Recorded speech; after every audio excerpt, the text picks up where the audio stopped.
Nanti sapi ya yang mana sih ya? Gimana kabarnya hari ini? Panas banget ya? Kita mau kemana dia?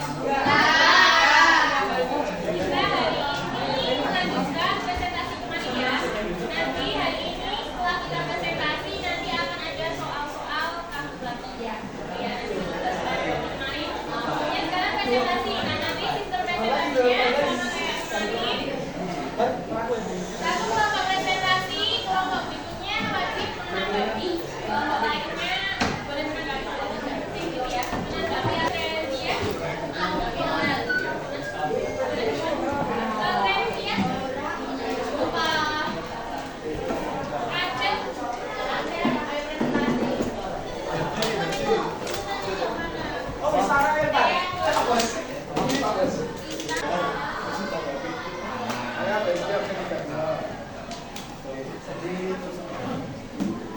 bacakan dulu.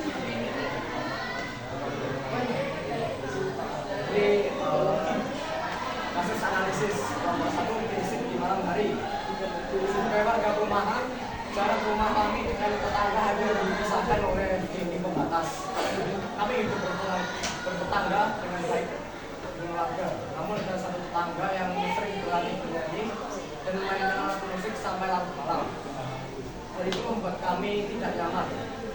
Hobi tetanggaku ini memang bermusik dan ia sering mengisi pertunjukan baik di masalah tersebut terkaitkan dengan pelaksanaan hak dan kewajiban.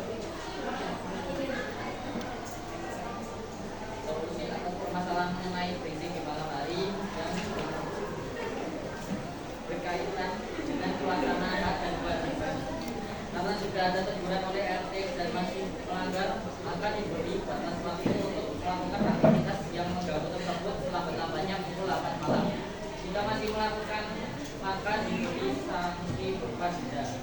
Dan terakhirnya adalah dengan melibatkan pihak wajib dalam penanganannya.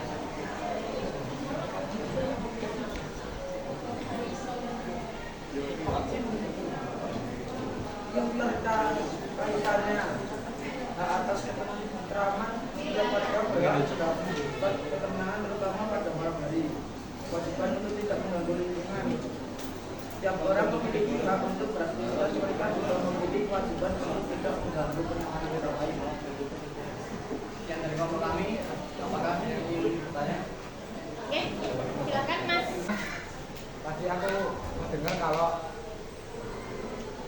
tadi langsung didenda ya kalau masih melakukan lagi. Kenapa nggak pakai solusi yang lebih tenang dulu? Kayak misalnya kompromi si tetangga pakai peredam suara, terus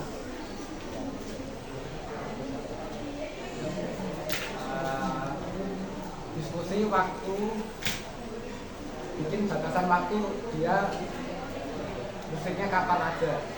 Soalnya di sini diperingatkannya itu nggak secara eksplisit ngasih bentuk peringatannya kayak gimana. Jadi asumsikan dia cuma ngomong aja. Kalau misalnya kita langsung denda, kayaknya itu juga bisa nggak terlalu mempertimbangkan hak yang memain musik, karena memainkan musik itu juga termasuk hak orang. Tapi karena di sini konteksnya haknya sudah berlawanan dengan hak orang lain buat mendapat ketenangan, makanya itu nggak bisa. Itu aja pertanyaan saya. Apakah solusi saya yang saya gambarkan tadi? Yang diobrolkan seperti waktu batasan dan lain-lain, kami sudah melontarkan, saya bacakan ulang ya, karena sudah ada teguran oleh RT dan masih melanggar, maka diberi batas waktu untuk melakukan aktivitas yang mengganggu tersebut selambat-lambatnya pukul 8 malam. Makanya tadi aku bertanya apakah cuma juga, jadi aku mungkin dapat ngomong.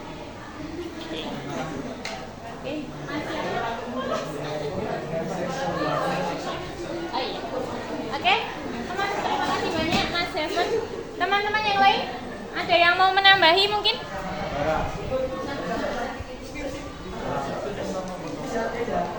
Oke, ya. Kasusnya tentang apa? Iya, berisik di malam hari. Jadi, kalau di sini kan secara general ya Mas. Jadi kayak contohnya dia bermusik aja, misalkan hobi kan ada, tapi mungkin bekerja. Kalau misalkan dia ada studio band, ya. Jam berapa? Orang kantoran ketika dia kan ini hobi ya, Misalkan hobi. apa ya, simbol gerakan terus kan hobi itu kan enaknya di malam hari dan sampai subuh itu paling enak banget untuk kita buat musik apa gitu. Oke, ya. Pertanyaan saya, apakah solusi itu Gimana? Nomor 1 mau mana? Ya, ya, disampaikan Mbak, apa Pak? Benar. Presentasi. Iya, iya,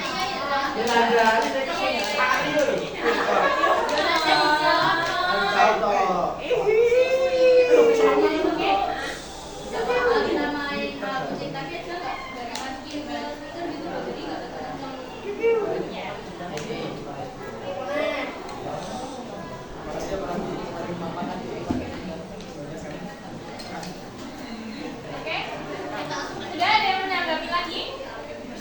Jadi misalnya tambahkan ya di sini kalau misalkan memang punya hobi, kalau misalkan punya hobi emang bermusik dan pekerja kantoran, akhirnya bisanya di malam hari kan ada yang namanya peredam suara ya. Jadi berarti kalau memang dia mau kencang agak kencangan biar dia merasa lebih senang, berarti solusinya bisa ditambah peredam suara ya. Gitu. Jadi tidak kalau jam 8 bisanya sudah pas banget ya. Jadi kita juga tidak menghilangkan hak orang lain untuk bermain musik, tapi juga tidak menghilangkan hak orang lain untuk beristirahat dengan tenang. Jadi kalau misalkan memang masih mau sampai larut malam, berarti solusinya pemilik rumahnya atau yang punya hobi tersebut bisa dikasih pekerjaan itu ya. Jadi tidak boleh diterapkan ya. Biasanya ada nggak yang biasa nongkrong rame-rame sampai tengah malam? Pergi. Bara. Nah, hal yang seperti itu kan mengganggu. Terus tadi yang dari Mas Eko benar sekali bisa dikompromikan terlebih dahulu. Jadi didiskusiin kan tadi udah disebut Pak RT. Terus habis itu kalau misalkan memang sudah di mediasi tapi tidak nemu titiknya, baru bisa didenda. Oke, sudah ada yang menanggapi lagi? Oke, kalau sudah boleh ditutup. Sekian presentasi dari kelompok kami. Terima kasih. Kita beri kelas buat kelompok 1. Nya pulpennya. Itu. Sekarang kelompok 2 ya, silakan. Boleh masuk kelompok 2.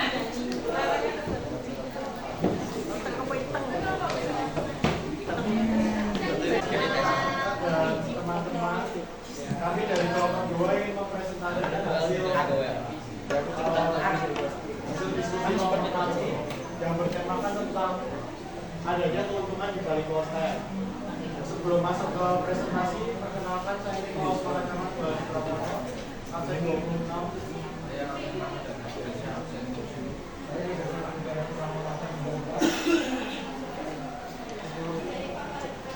Saya Alias dan Ida, cita-cita saya Ci.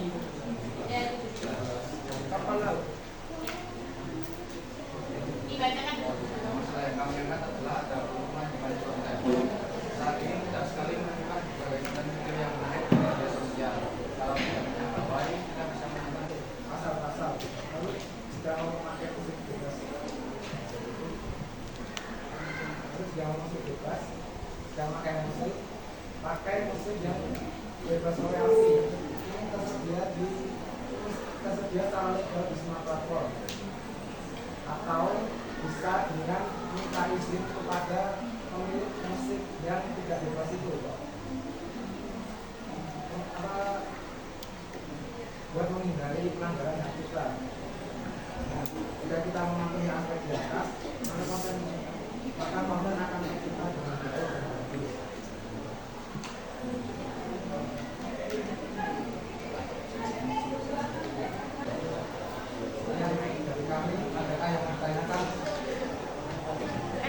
bertanya? Ya, silakan Mas. Saya absen 21. Jadi mau tanya, ini tadi kan seumpama kita mau berkonten itu jika memakai lagu yang sudah ada kita harus minta izin ke pemilik lagu. Istilahnya ya gitu. Nah, terus itu apa nggak membutuhkan waktu yang lama untuk berkomunikasi? Kalau seumpama kan kamu kan buat konten ya, tidaknya Izinkan saya menjawab. Proses yang lama atau melanggar hak cipta. Oke, itu bukan masalah berarti. Kita harus dipatuhi daripada melanggar hak cipta. Maksudnya itu pertanyaan dari kawan kan, misal kita seorang konten creator kan punya batas waktu tertentu dalam sebuah konten. Nah, ketika kita menggunakan lagu dari seseorang yang tidak yang lagunya ini dilindungi dari hak cipta. Nah, waktu verifikasi untuk mendapatkan jawaban dari si pemilik lagu kan lama. Nah, gimana solusi kalian yang lain agar itunya kontennya si konten kreator itu selesai dengan target yang ditentukan? Saya menjawab. Pertama, batasan waktu itu dari kita sendiri. Kita membatasi diri kita. Ya. Kalau kita sudah tahu ada batasannya dan kita tahu meminta verifikasi lagu itu lama, di sini ada jawabannya tadi, memakai lagu royalti yang secara legal tersedia di banyak platform. Nah, itu bisa diterima. Oke, kalau ada yang lainnya?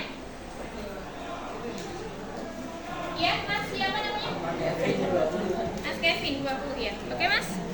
Kalau ada orang yang upload video apa itu melanggar hak dan kewajibannya sebagai konten kreator, haknya tuh orangnya yang dia upload gitu maksudnya, kewajibannya tuh dia sebagai konten kreator sudah jelaskan solusinya secara aman gitu ya. Terus secara aman ini ya cara ini saya solusinya, ada solusinya. Permasalahannya gimana tadi coba? Upload video orang lain. Video orang lain. Nah, terus Apa itu melanggar hak orang itu dan apakah dia melanggar kewajiban sebagai konten kreator, menjadikan solusi agar masalah itu cepat terselesaikan. Karena kan banyak yang marah sekali. sudah nangkap? Nangkap nggak? Iya, oke. Silakan bisa dijawab. Jadi kalau kita re-upload itu, Tanya, di sana itu kan banyak ya malah tadi dijelaskan. Jadi dia tinggal upload aja, biar yang penting viral. Itu menurut kalian semua bagaimana? Apakah hal yang benar? Kayak misalkan aku merekam temenku nih, misal dia jatuh, terus diketawain, terus direkam biar viral, atau bahkan sampai menghina misalkan. Terus habis itu ketika apakah bikin konten itu harus ada tutorialnya atau etikanya? Ya, harus ada ya. Kalau misalkan dia melanggar etika, berarti dia melanggar haknya orang lain ya. Kalau misalkan nih, kalian banyak konten yang mereka kan dunia ya, tapi kalau misalkan sampai diviralkan, jadi kalian nanti melanggar haknya banyak, jadi bisa merusak nama sekolah. Padahal kewajiban kalian menjaga nama sekolah. Jadi kita harus hati-hati juga ya. Di sini ada konten kreator nggak? Oh iya. Silakan apa bidangnya?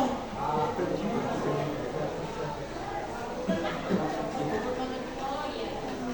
Di mana? Di TikTok. Itu bagus itu. Jadi yang sudah jual memakai etika.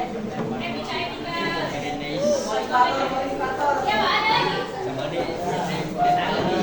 Ya, jadi membuat konten itu juga nggak gampang ya. Karena kita lihat dalam YouTube saya, enak ya, cuma bikin konten doang tapi begitu. Padahal sebenarnya nggak gampang juga. Mereka harus menyiapkan idenya, harus menyiapkan produknya, misalkan post dan lain sebagainya. Itu ya terkait konten. Jadi ketika kita buat konten nggak apa-apa, tapi harus ada izinnya. Izinnya kita harus ada kontennya, misalkan temennya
sampaikan di kasus ini adalah termasuk korupsi. Jadi, kalian pernah nggak korupsi? Pernah? Contohnya? Kevin. Terus, kalau jadi ternyata hal-hal kecil yang kita tidak merasa karena selama ini merasa kalau korupsi itu hanya dilakukan oleh pejabat tinggi ya, tapi ternyata diri kita ternyata korupsi itu bisa dimulai dari hal-hal kecil. Seperti di buku harganya 50.000 tapi bilangnya 150. Itu ada yang pernah seperti itu? Nah itu kan kita berarti tidak jujur ya, tidak jujur mengambil uang. Jadi kalau ada yang nggak ada yang tanya, sekarang misalnya yang tanya, menurut kalian bagaimana, kenapa sih kok korupsi di Indonesia ini sudah sangat merajalela? Kenapa?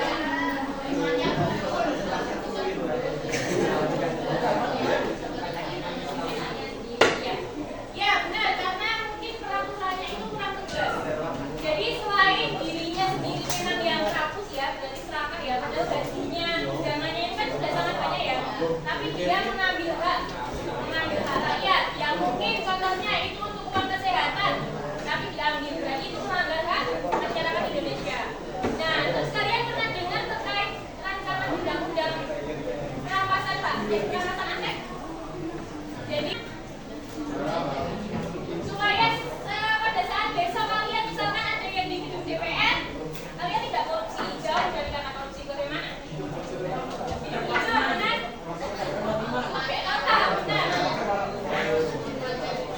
Kurang dari mana?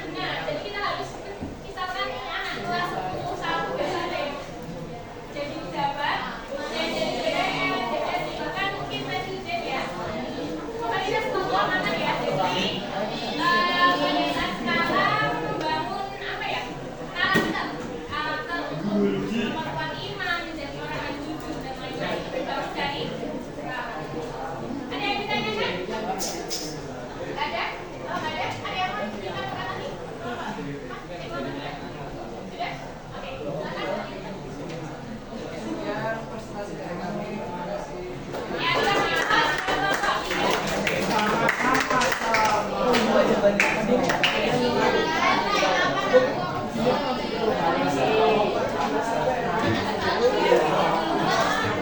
Selama 4 silakan.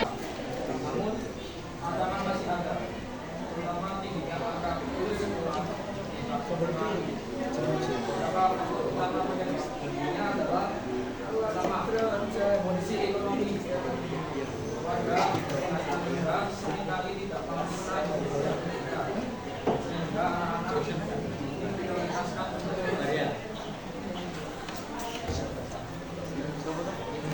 Faktor yang kedua, beranggapan rendah pada pendidikan. Banyak yang menengah pendidikan tidak menjamin bahwa dan juga memilih langsung bekerja. Dan faktor yang ketiga, akses tidak merata.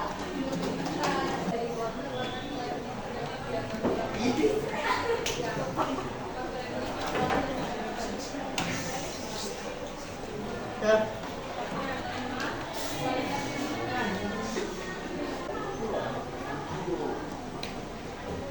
Ya, terima kasih ya. Apakah ada pertanyaan? Ini kan salah satu yang alasan seorang siswa memutuskan untuk sekolah berdasarkan keadaan ekonomi keluarga. Nah, menurut kalian, apakah mentalititas seorang siswa untuk putus sekolah dikarenakan keadaan ekonomi keluarga memang sangat benar? Saya mendengar Saya tergantung semangat dia dalam belajar. Walaupun dalam perekonomiannya keluarganya dia sulit, kalau dia semangat belajar, dia pasti bisa untuk meraih prestasi di akademik dengan baik juga. Tapi kalau memang pilihannya dia adalah fokus untuk membantu orang tuanya dan lebih fokus untuk bekerja, maka pilihan langsung bekerja itu tepat. Oke, ada yang mau menambahkan lagi? Ada yang mau bertanya? Silakan.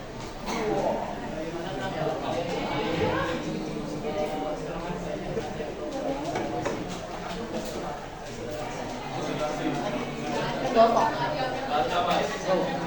Ya, ya.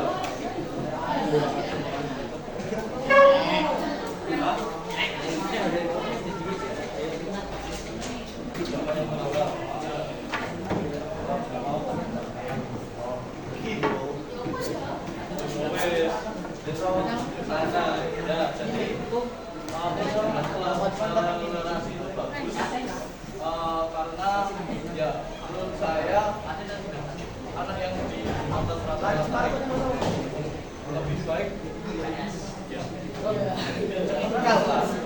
Karena ya kasihan banget lah, masa otaknya udah sampai ke kelas 12 masih di kelas 11 gitu kan. Kasihan otaknya, menangis dia nanti ya. Karena ketinggalan pelajaran terus, ketinggalan pelajaran apa?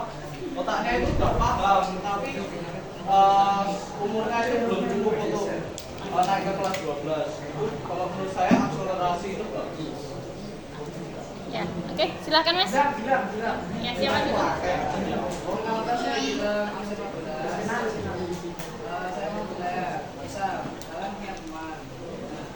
Temannya itu lahir dari ekonomi keluarga yang miskin. Nah, keluarga itu menekan anaknya untuk putus sekolah, tetapi anaknya itu masih punya semangat dalam kerja, dalam sekolah gitu. Saya masih mau sekolah tapi ditekan terus orang tuanya untuk putus sekolah dan bekerja. Nah, peran kalian sebagai teman itu bagaimana? Apakah tidak peduli atau peduli? Kalau misalnya peduli, bagaimana cara kalian untuk membantu menyadarkan orang tuanya? Bisa di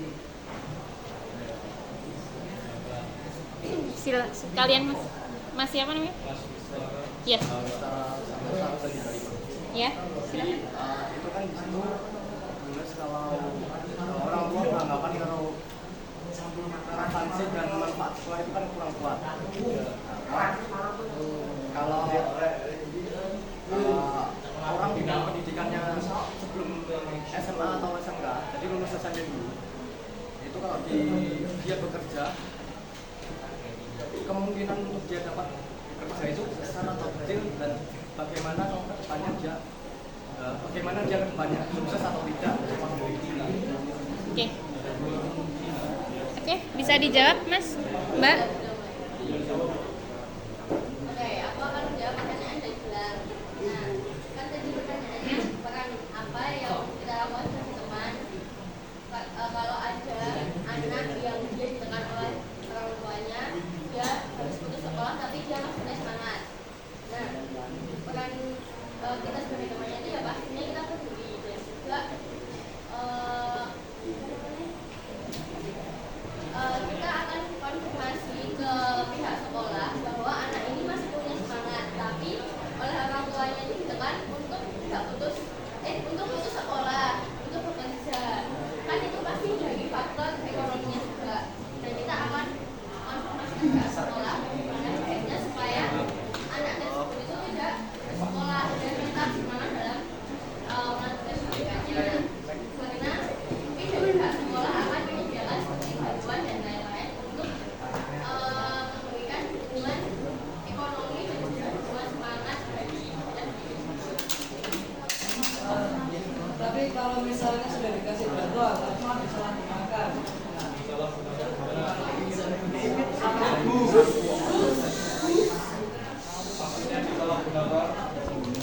Misalnya dikasih gratis atau misalnya dikasih tambahan dana, tapi anak itu orang tua itu malah menyalahgunakan. Iya, kan kalau sudah dikasih bantuan kepada anak, didiskusikan lagi lah. Maumu itu gimana? Mau anakmu itu mau sekolah di sini atau enggak? Kalau sekiranya enggak, ya mau gimana lagi? Karena orang tua menuntutnya untuk bekerja. Pihak sekolah juga kan sudah memberi bantuan dana. Masa bantuan dananya harus selalu mengalir atau selalu menambah terus untuk memenuhi kebutuhan keluarganya? Kan nggak mungkin juga. Dana pemerintah kan juga nipis ya Mas. Ya, itu. Berarti itu sama sekali nggak ada solusinya. Ya solusinya balik lagi ke orang tuanya lagi. Ya. Yang paling penting adalah orang tuanya. Nanti tak tambah. Oke, bagus Terus sekali. untuk Ya, Mas Bistora, ya. Nah. Ya, kalau untuk Mas Bistora menurut saya ada dua kemungkinan. Yang pertama itu kalau kamu terus sekolah di SMP untuk bekerja secara wira swasta atau mandiri, itu peluangnya akan lebih besar suksesnya karena kamu memulai lebih dulu, sedangkan yang lain itu masih belajar tentang yang lain, tetapi dia akan kekurangan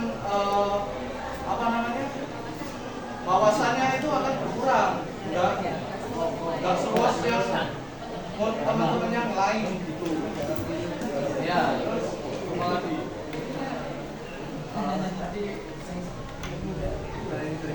Ya. Kalau ada dua kemungkinan ya. Kalau yang lulus dari lulusan SMP ya tadi kan. Nah, kalau lulusan SMP itu kalau kamu wira swasta, kamu tekuni, kamu giati, itu bisa malah jadi kamu sukses. Tetapi kalau kamu luntur, ya nggak serius, suksesnya ya nggak akan mungkin. Kalau kamu milih sekolah, itu memang peluangnya lebih besar karena dari sekolah juga kamu wawasannya lebih luas, lebih berkompeten, dan kalau kamu mau bekerja di perusahaan pasti kamu diterima karena wawasannya lebih besar. Sedangkan ijazah yang SMP tadi untuk melamar kerja di suatu perusahaan itu akan lebih berat gitu. Ya. Kenapa? Masih ada yang mengganjal?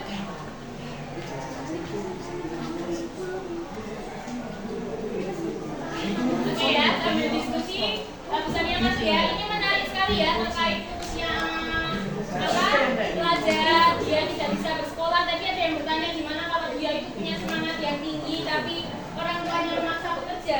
Kalau misalkan seperti itu, ada sampai kasus seperti itu, kita mungkin sebagai tetangganya, saudaranya atau temannya, kita bisa melaporkan ke perlindungan anak karena anak itu kan belum ada kewajiban untuk bekerja seperti itu. Nah, gimana solusinya kalau misalkan tidak ada ekonomi dan lain-lain? Nah, pemerintah itu banyak sekali menyediakan beasiswa ya, banyak sekali. Nah, gimana caranya kita misalkan memang dari keluarga yang kurang berada dan tidak bisa, kita berarti harus meninggikan semangat kita supaya kita bisa mengambil beasiswa prestasi dan lain-lain sebagainya. Itu ya kalau misalkan anak tuanya maksa itu orang tua bisa dilaporkan. Kan kita sebagai anak itu kan belum wajib ya. Kita belum sebagai anak itu kewajibannya belajar. Seperti itu diatur dalam undang-undang setiap anak-anak mendapatkan pendidikan yang layak. Karena itu juga akan menyulitkan. Jadi ketika dia hanya lulusan SMP misalkan, berarti dia akan lebih susah mencari kerja, mendapatkan kerjaannya mungkin kerjaan yang berat seperti itu. Itu kan jadi kayak mempolitisasi anak ya. Nah itu kan tidak boleh juga. Nah besok juga kalian misalkan di kuliah ya, kalian kan ini mau kuliah ya, semuanya kuliah ya. Nah itu di sana misalkan kalian merasa oh kok kayaknya aku kurang biaya, itu juga bisa mengajukan beasiswa banyak sekali. Ada yang prestasi itu LPDP namanya.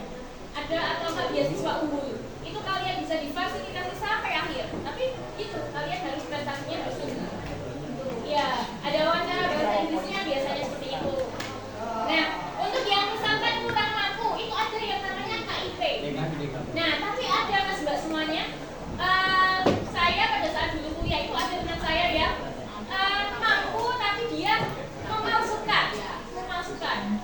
Nah, tapi kalau beasiswa KIP seperti itu kan biasanya ada survei. Jadi dilalanya pas survei ke rumahnya, petugasnya itu mendatangi rumahnya ya memang bagus. Dia tanya keluarganya rumah si A ini gimana ya? Rumahnya bagus banget. Akhirnya kan dia berarti dia kan melanggar kewajiban ya. Dia kan membohongi, dia memalsukan surat kan berarti. Akhirnya ternyata teman saya itu dapat UKT yang paling tinggi. Gak jadi dapat beasiswa malah jadi yang paling tinggi gitu kan. Nah itu kalau tadi ada yang bilang menyalahgunakan beasiswa ya, ada terjadi juga mas mbak semuanya. Jadi banyak. Nah tapi kita harus hati-hati makanya jangan sampai kalau misalnya misalkan unggulan itu ada atau busnya dan lain-lain sebagainya itu banyak sekali. Itu terkait usia pendidikan ya. Ini semuanya kalian punya semua toh? Ya. Iya. itu kan saya itu itu termasuk orang yang dia mampu lah. Nah, tapi dia masuk KIP malah beli motor baru.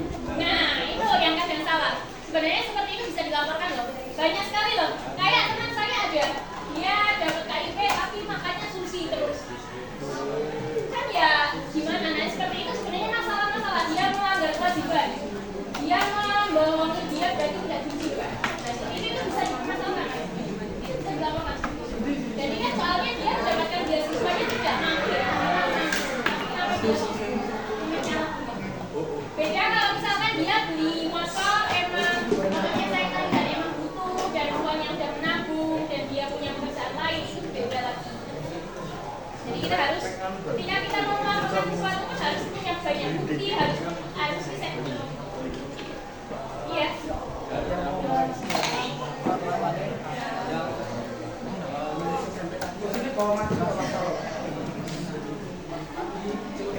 Tahu saya itu kira swasta itu malah kita yang berjuang untuk orang lain.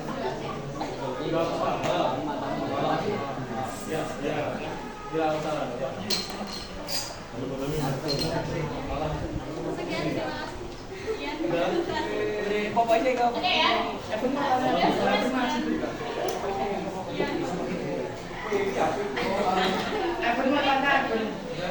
Iya, udah. tidak mau tanya.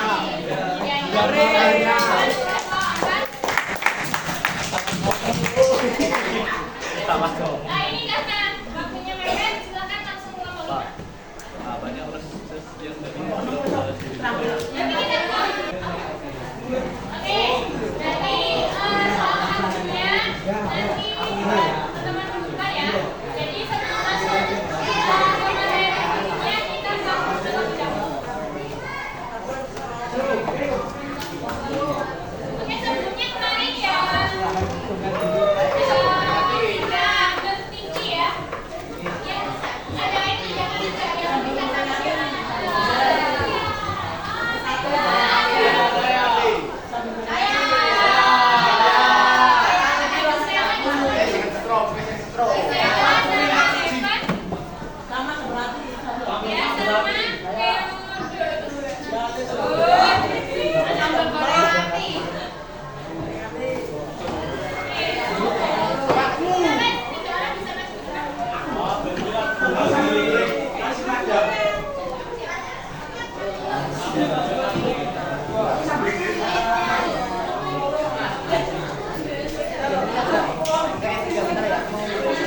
warna-warni